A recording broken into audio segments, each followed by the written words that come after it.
You're listening to Evergreen Media Network. I am Cindy Schwartz, and this is the Patient Partner Show. We're also a podcast, so look us up on Spreaker and all the platforms that Spreaker has. Jeannie Roller today has brought me a topic. Jeannie, this is an interesting article because it kind of, in your opinion, also in mine, it circumvents really what we feel is the key point that the story should make, and it didn't make that, and it has to do with a person that was in the medical setting whose family member is a medical doctor, and this person that was in the medical setting performing different aspects of care and interacting with nurses and stuff that were there in the room, and the person wasn't even a medical student, let alone a medical doctor or a licensed medical individual. And it goes on to say that because a family member is a licensed medical person, that this kind of is how that person was able to morph, for lack of a different word, or slide into the setting and get hands-on interaction with a patient. And the first thing I thought of when you brought the article to my attention was, well, this is the age-old argument that you and I have been having for however many years we've had this podcast, is that's what a lot of these OR techs are. Because in a lot of the states, I mean, things are changing, but a lot of the states, to be an OR tech, you need a name, a license, a phone number, an email address, and an address. And that's it. You're a tech. And you learn hands-on on the job. There's no stipulations. There's no rules. There's no licensure. There isn't anything like that in a lot of these settings. Not everyone. I can hear people arguing, well, that doesn't happen here, it doesn't happen there. But in a lot of settings, and you and I both have done a ton of research on it. I know in my own instance, which is the reason why I started this podcast with you, Jeannie, because it did happen to myself and people in my family the same as you. So then you start looking into these things because you cannot believe that this is what really the medical atmosphere is. So talk further about that story, Jeannie. I was appalled by it, and the person that wrote the story kind of interjected on other avenues of it, and not that this person was in that setting with absolutely no background medically wise, except that their family member was a medical licensed doctor, practitioner, and that they kind of knew what some of the stuff was by the talk and stuff they'd have, like at the I'm making this kind of up, at the family dinner table, those kind of interactions that you would normally have with anyone that was in a profession, you know, living in the same household. I mean, I can see where, say, somebody that was a truck driver, you know, their siblings or their children or whatever, their family members would probably go that route to be a truck driver, you know, more often than somebody that wasn't in the profession, the same as, say, an accountant or teacher or anything like that. That goes across the board, I would think. That's kind of a given that you know, either have the affinity to do it or, you know, because it's been presented to you your whole life. But in a medical setting, different story. The people need to be licensed, and that should have been the key. You and I both agree, Jeannie, with the focus of that story. Go ahead, Jeannie. Well, this is from MedPage. It's an opinion piece. This doctor has written a few.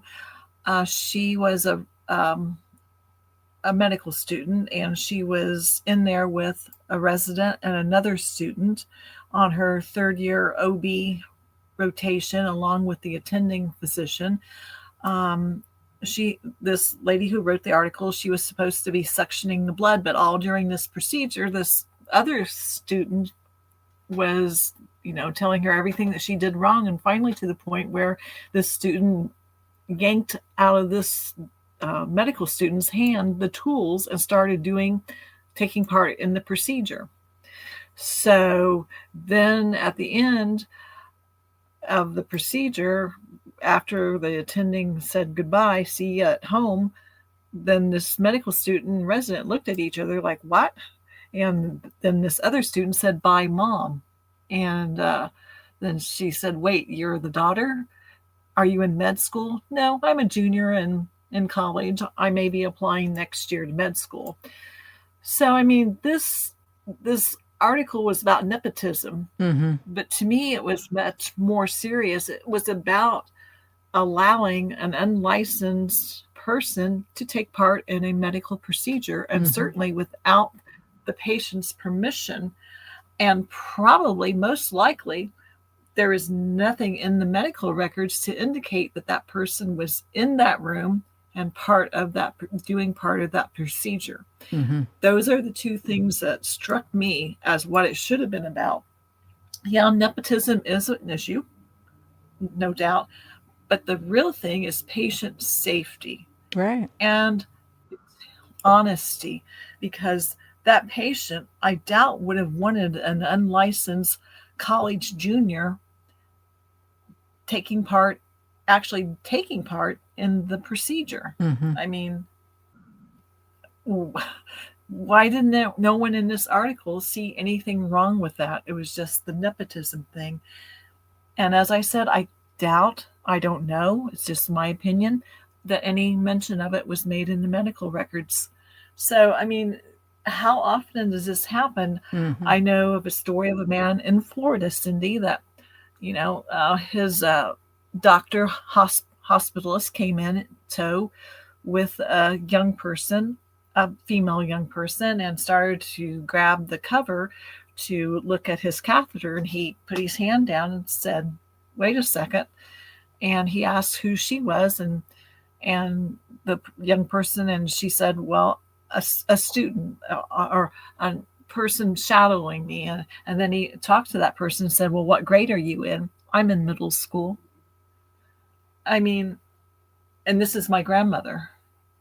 So, I mean, it's just how these medical people think that this kind of behavior is okay is beyond me. Yeah. There should never, ever be that happening to a patient. All right. I mean, well, it's totally wrong. Right. Not in the respect and the dignity of what patient rights are about. Being the devil's advocate, I can say, my opinion, that the consent form has an umbrella clause that says anyone that's in the room, blah, blah, blah, blah, blah, what the attending or whoever the title you want to call the person that's the head of the procedure gets to decide who's in there. I would think that they're the ones that say, I need help from this one and that one. It's not just me in the operation or in the procedure. So I'm thinking that umbrella clause would take care of that. But how can it take care of it when the person isn't even a licensed or even a recognized medical personnel? I mean, it's just right. And how often does it happen? Hopefully, these are the two isolated incidences, but you and I both know that that's not true. We know that from what we've seen on our own medical journey or healthcare journey that isn't the norm. It's more often than not. It's like, do it until you get caught. And I hate to say that, again, my opinion.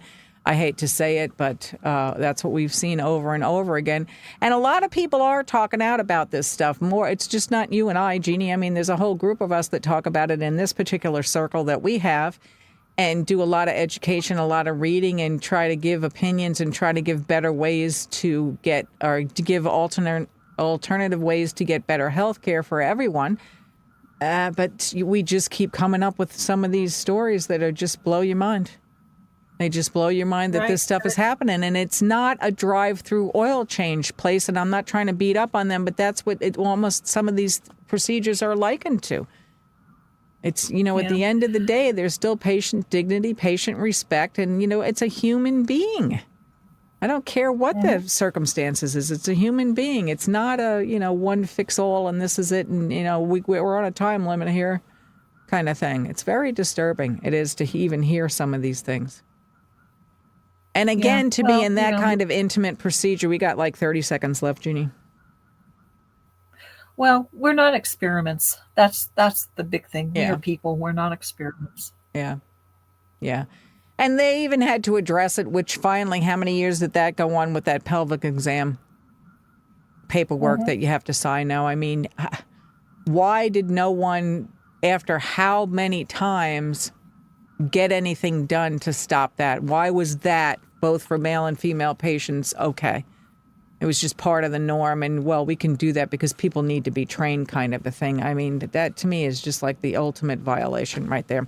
On that note, stay listening to Evergreen Media Network.